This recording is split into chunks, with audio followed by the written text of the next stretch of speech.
Assalamualaikum warahmatullahi wabarakatuh.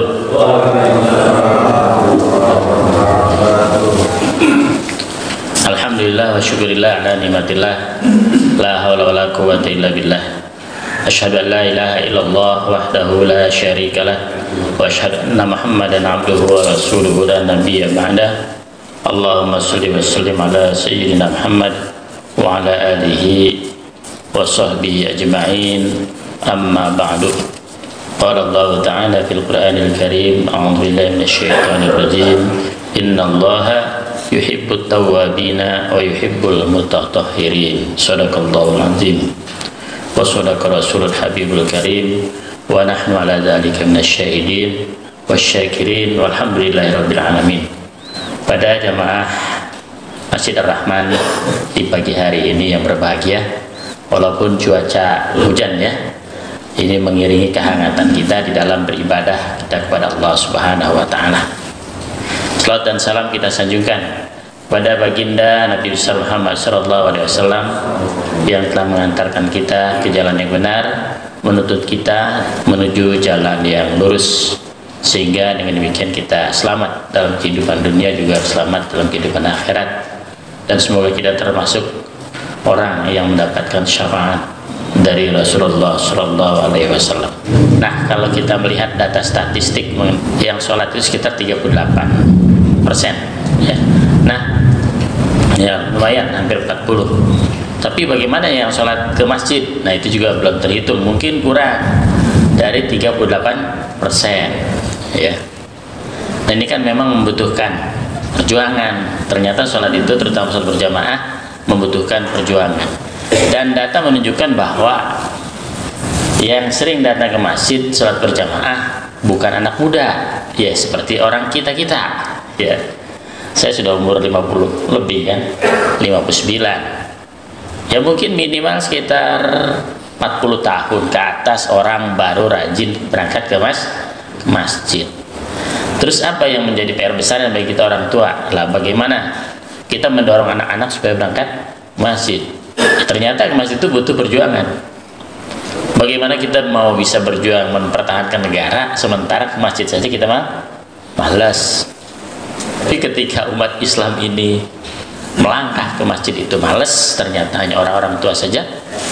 Bagaimana kita bisa mempertahankan negara atau eksistensi Islam lah paling enggak yang ada di dalam jiwa kita, gitu ya. Kalau kita malas berangkat ke masjid, apalagi malas sholat, hanya 38,sekian% itu menurut data statistik. Artinya itu di Indonesia, ini kita bicara di Indonesia, artinya betapa lemahnya iman manusia Indonesia di dalam menegakkan agama.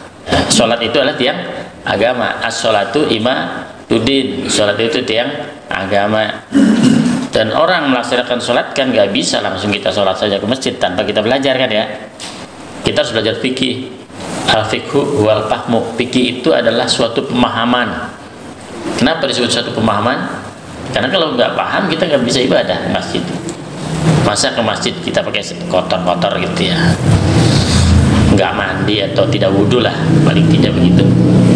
Nah, ini kan butuh pemahaman, butuh pembelajaran. Jadi kita berislam itu tidak cukup hanya asyhadu alla ilaha illallah, asyhadu anna muhammadar rasulullah, tapi juga harus bagaimana kita belajar tata cara beribadah kepada Allah Subhanahu wa taala. Itu penting. Ketika kita masuk ke masjid, kita berdoa, ya Allahumma firli waftahli abwaaba rahmatik, ya Allah, berikanlah aku ampunan dan bukalah pintu-pintu rahmat untukku. Yang kita ketika masuk masjid begitu, ya, kemudian kita baru melaksanakan sholat, itu pun harus berwudu kan gitu. Jadi minggu lalu kita bicara masalah wudu, ya, mensucikan fisik. Tapi sebelum fisik itu suci, hati kita harus suci, gitu kan. Nah, yang paling susah memang suci hati, ya. Suci fisik mah gampang, gitu ya. Tetapi di dalam ibadah kepada Allah tidak hanya sekedar bersuci, cuci tangan dong, cuci kaki dong, cuci muka begitu kan. Nggak bisa, tetap harus ada urutannya, ya, sesuai dengan perintah Allah Subhanahu wa taala. Jadi kita saya cara garis besar membasuh muka, tangan, kepala, gitu ya. Kemudian kedua, kaki. Itu minimal di dalam ketika kita akan beribadah sholat, ya, menghadap Allah Subhanahu wa Ta'ala, gitu ya. Maka itulah disebutkan di dalam hadis at-tahuru syatrul iman, bersuci itu bagian dari iman. Nah, Bapak sekalian, pada pagi hari ini kita akan memasuki bab tentang membatalkan wudu. Ya, kalau kemarin kita berwudu membina kesucian hati, jiwa, dan kesucian lahir. Ya, ketika kesucian lahir dan batin kita sudah terpenuhi, maka lebih afdal kita sholat. Kenapa? Nah, itulah kita di dalam berislam itu kita kan harus belajar. Di antaranya salah satunya adalah ihsan. Ya, kalau di dalam kajian agama itu ada namanya ilmu tasawuf pada bagian ihsan, iman, Islam, dan ihsan. Nah, berkaitan dengan Islam berarti kita belajar syariah. Berkaitan dengan ihsan berarti kita belajar tasawuf. Ya, berkaitan dengan masalah hati. Kita lanjutkan nawaqidul wudu, yaitu yang membatalkan wudu.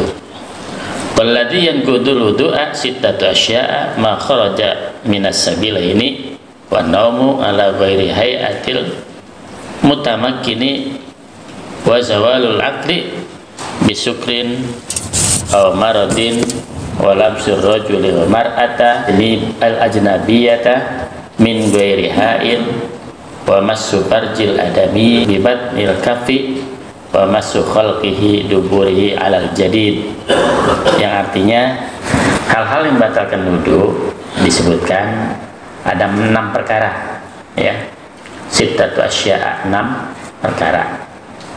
Pertama, keluar suatu dari kubul, saluran untuk buang air kecil, atau dubur, saluran untuk membuang air besar. Kedua, tidur berat dengan tidak meletakkan pantatnya di atas tanah. Yang ketiga, hilang kesadaran karena mabuk atau yang lainnya, ya, atau sakit, misalnya sakitnya sakit ayan, kan gitu ya. Yang keempat, bersentuhan kulit tanpa ada penghalang antara laki-laki dan perempuan yang bukan mahramnya, artinya perempuan yang bukan saudara, ya, yang dilarang untuk menikah. Kalau saudara kan dilarang menikah, tapi kalau yang boleh dinikahi berarti kita batal. Kelima, menyentuh kemaluan manusia dengan telapak tangan. Kalau bukan dengan telapak tangan berarti tidak apa-apa. Yang keenam, menyentuh lingkaran dubur manusia berdasarkan pendapat baru ataupun qaul jadid menurut Imam Syafi'i, pendapat Imam Syafi'i. Nah, yang pertama yaitu mengenai keluar suatu dari kubul dan dubur, disebutkan, ya, yang keluar dari dubur atau kubul dari orang yang berwudu seperti kencing dan kotoran, buang air besar, atau yang jarang keluar seperti darah dan kerikil, bisa juga batu emas, bisa juga, ya, baik yang keluar itu najis ataupun suci, gitu ya, itu disebut membatalkan berwudu. Kemudian adapun mani ilal maniya, kecuali mani yang keluar karena sebab mimpi, terutama, ya, lagi duduk tidur ayam, antara ingat dan tidak, ya, kemudian mimpi keluar mani, maka disebutkan di dalam fikih itu tidak batal, bukan karena persetubuhan, tetapi keluarnya mani itu wajib mandi, baik disengaja maupun tidak disengaja. Tapi kalau keluar mandinya disengaja menjadi batal. Disengaja dalam hal apa? Hubungan antara suami dan istri. Nah, tidur yang dimaksud, yang kedua, tidur yang dimaksud membatalkan di sini tidur yang yakin. Kalau ia ragu apakah ia tidur ataukah kantuk, maka tidaklah membatalkan wudu.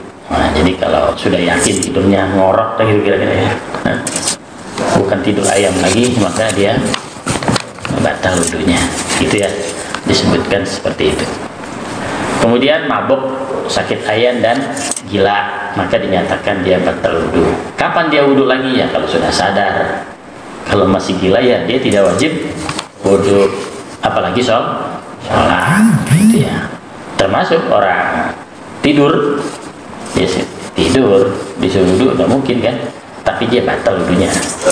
Ya, kapan orang tidur itu mengulang wudhunya? Ketika dia bangun, maka orang tidur juga tidak wajib sholat kecuali sesudah bangun. Termasuk juga orang pikun, ya, kalau dia sudah pikun ya tidak wajib kecuali dia sadar.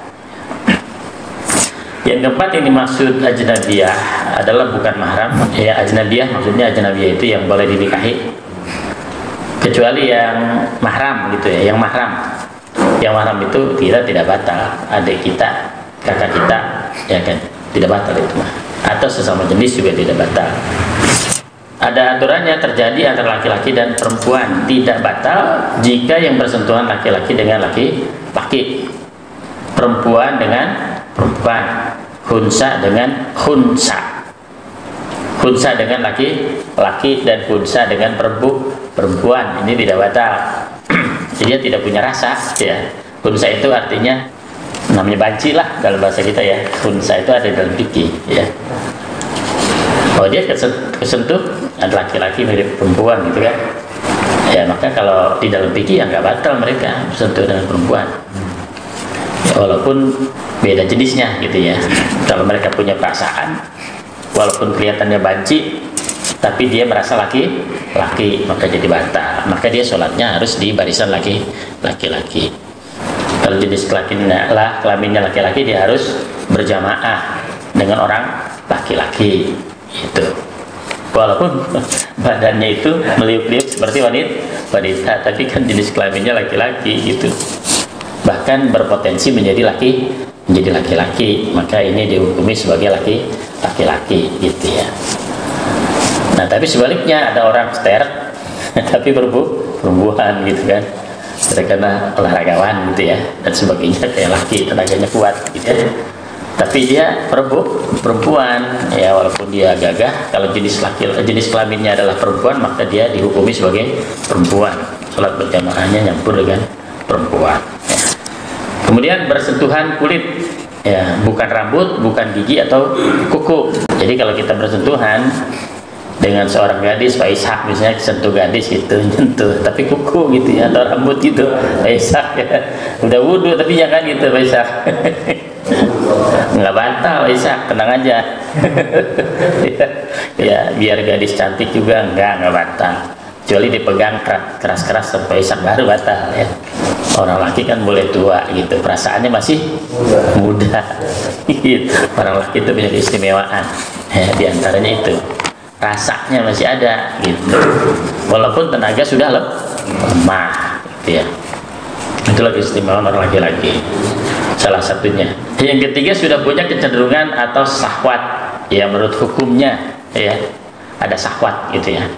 Yang keempat, bukan mahram atau bukan orang yang haram untuk dinikahi ya, misalnya karena persusuan atau pernikahan ya, satu persusuan. Nah berkaitan dengan persusuan itu ada perbedaan mazhab. Kalau mazhab Hambali dan mazhab Syafi'i itu 5 kali persusuan yang menyenangkan, itu namanya saudara persusuan. Kedua imam yang lainnya ya 1 kali persusuan. Itu ada perbedaan pendapat mengenai saudara persusuan ya. Yang kelima, tanpa ada pembatas. Jika ada pembatas walau tipis ya tidaklah membatalkan wudhu gitu ya. Kalau ada pembatas nggak apa-apa, itu tidak membatalkan wudhu gitu ya.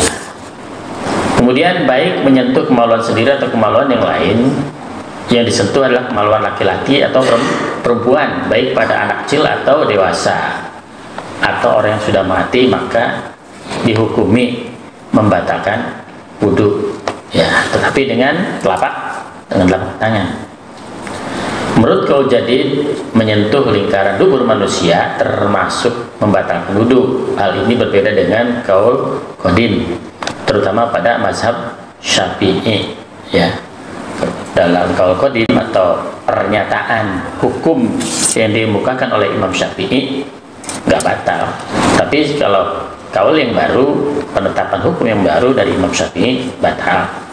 Termasuk membatalkan wudhu adalah jika menyentuh kemaluan dan lingkaran dubur dengan menggunakan bagian telapak tangan atau bagian dalam jari jemari sehingga menyentuhnya dengan menggunakan punggung telapak tangan dan samping itu tidak membatalkan wudhu. Kita lanjutkan. Ini ada hadis ya. Hadis berikutnya ini untuk menguat saja, menyentuh istri. Nah, ini ada hadisnya.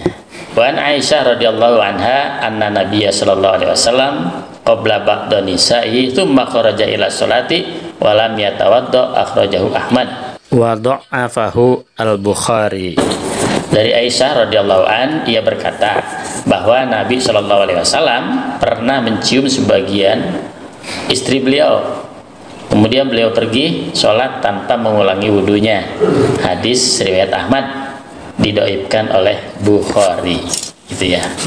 Jadi ada dua ahli hadis yang mengesahkan dan juga ada yang mendoibkan, gitu ya. Hadis ini menunjukkan bahwa mencium dan menyentuh wanita tidaklah membatalkan wudhu secara umum. Inilah pendapat Imam Abu Hanifah dan salah satu pendapat dari Imam Ahmad, sebagaimana disebutkan oleh Ibnu Qudamah. Pendapat ini memiliki riwayat dari Ibnu Abbas atau Tawus, Al-Hasan dan Masruq. Ini pendapat yang dikuatkan oleh Syekhul Islam Ibnu Taimiyah, ya, juga Syekh Abdul Aziz bin Bas, gitu ya. Jadi ada dua pendapat sesungguhnya, ada yang menyatakan batal dan tidak. Kemudian ada juga pendapat yang lain yang menyatakan bahwa menyentuh wanita membatalkan wudhu secara mutlak, baik dengan syahwat atau tidak. Inilah pendapat dianut oleh mazhab Syafi'i dan Imam Ahmad. Kemudian ragu-ragu. Wa an Abi Hurairah radhiyallahu anhu qala qala Rasulullah sallallahu alaihi wasallam idza wajada ahadukum fi batnihi syai'an fa askala alaihi akhraja minhu syai'un amla fala yakhrujanna minal masjidi hatta yasma'a sautan aw yajidarihan, akhrajahu Muslim. Artinya dari Abu Hurairah radhiyallahu anhu, ia berkata bahwa Rasulullah SAW bersabda, jika salah seorang di antara kalian merasa mendapati sesuatu di perutnya, ia lantas ragu-ragu apakah keluar suatu ataukah tidak, hendaklah ia tidak keluar dari masjid untuk mengulangi wudhu sampai ia mendengar suara atau mencium baunya. Jadi kalau ragu-ragu ya nggak batal, gitu. Apakah ngentut atau tidak kan? Kentut. Nah, inilah mengenai sedikit perbedaan mengenai batal wudhu dan tidak batal wudhu. Kemudian di situ di glosarium saya berikan penjelasan. Qaul qadim adalah pendapat lama Imam Syafi'i yang dirumuskan saat beliau berada di Irak. Qaul jadid pendapat baru Imam Syafi'i yang dimaksudkan atau dirumuskan setelah beliau pindah ke Mesir. Nah, yang dimaksud benar menyentuh wanita menurut Ali, ya menurut Imam Ali bin Abi Thalib dan Ibnu Abbas, menyentuh wanita makna aula mastumun nisa adalah bersetubuh. Yang dimaksud menyentuh itu bersetubuh menurut Ibnu Abbas dan Imam Ali radhiyallahu anhu. Sedangkan menurut Umar bin Khattab dan Ibnu Mas'ud memaknainya sebagai persentuhan kulit, ya. Ini para imam juga berbeda pendapat, itu ya, mengenai menyentuh. Pendapat ulama Hanafiyah, persentuhan kulit laki-laki dan perempuan tidak membatalkan wudhu. Sedangkan menurut pendapat ulama Hambaliyah dan Syafi'iyah mengikut Imam Syafi'i, persentuhan kulit laki-laki dan perempuan membatalkan wudhu, gitu ya. Jadi di kalangan NU maupun di kalangan Muhammadiyah pakai dua pendapat itu, ya, memakai dua pendapat tersebut. Dua-duanya ada dasarnya, yang batal maupun tidak batal. Di dalam kitab takrib yang kita pelajari berdasarkan mazhab Syafi'i membatalkan wudhu, gitu ya. Nah, itu yang dipegang oleh mayoritas umat Islam Indonesia.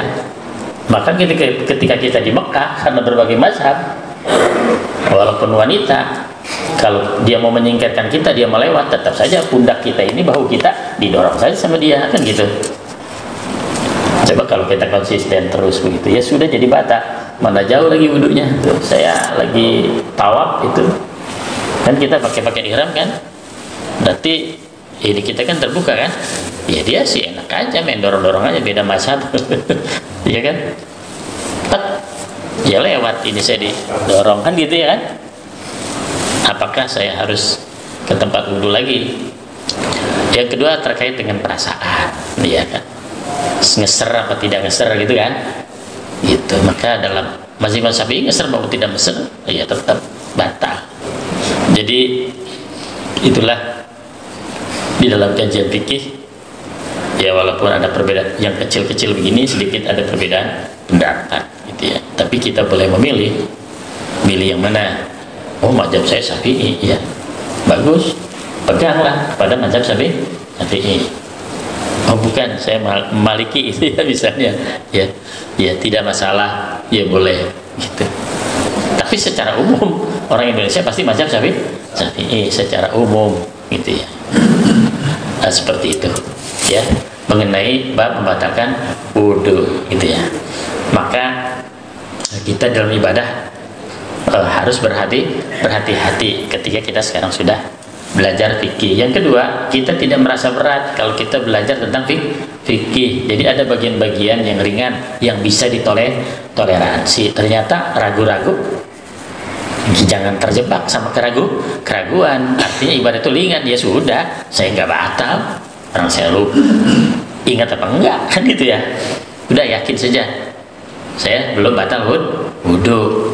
Jadi memang bergantung ya hati kita gitu ya, dan ingatan kita. Artinya kita sudah tidak boleh berpikir begini, gua jangan-jangan tadi gua udah sholat, udah apa gitu, jangan-jangan gua batal. Ya enggak, jangan begitu.